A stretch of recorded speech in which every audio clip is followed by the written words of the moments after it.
বাড়ি, ফেনীর ফেনীর জমিদার বাড়ি, প্রতাপপুর জমিদার বাড়ি, ফেনীর দাগনভূঞা উপজেলার পূর্বচন্দ্রপুর ইউনিয়নের প্রতাপপুর গ্রামে প্রতাপপুর জমিদার বাড়ি এর অবস্থান।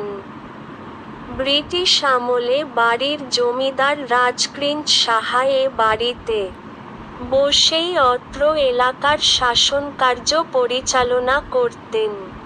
জানা যায়, 1850 সালে জমিদার রাজকৃঞ্চ সাহা অষ্টম শতক জায়গায় দৃষ্টিনন্দন করে বাড়িটি নির্মাণ করেন।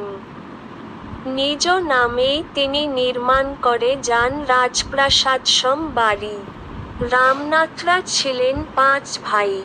তিনি এবং তার 5 ছেলে জমির খাজনাদি আদায় করতেন।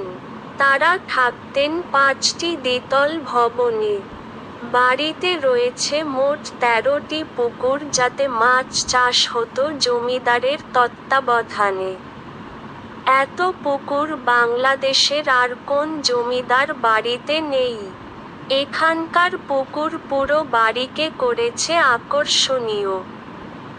ওই সময়ে বাড়িটি ছিল আশপাশের এলাকার জন্য দর্শনীয়। তৎকালীন অন্যান্য স্থানের জমিদাররা এ বাড়িতে সফরবিরতি করতেন। এক পর্যায়ে জমিদার প্রথার বিলুপ্ত ঘটলে ওই বাড়ির প্রভার প্রতিপত্তি কমতে শুরু করে। প্রতাপপুর জমিদার বাড়ি এলাকায় রাজবাড়ি, বড় বাড়ি হিসেবেও পরিচিত। এখনো প্রতি বছর বৈশাখে সনাতন ধর্মাবলম্বীরা এ বাড়িকে ঘিরে 3 দিনব্যাপী উৎসব পালন করেন। দেখতে পারেন প্রতাপপুরের জমিদারদের তৈরি করা প্রতাপপুর হাই স্কুল। ধন্যবাদ, সবাই ভালো থাকবেন।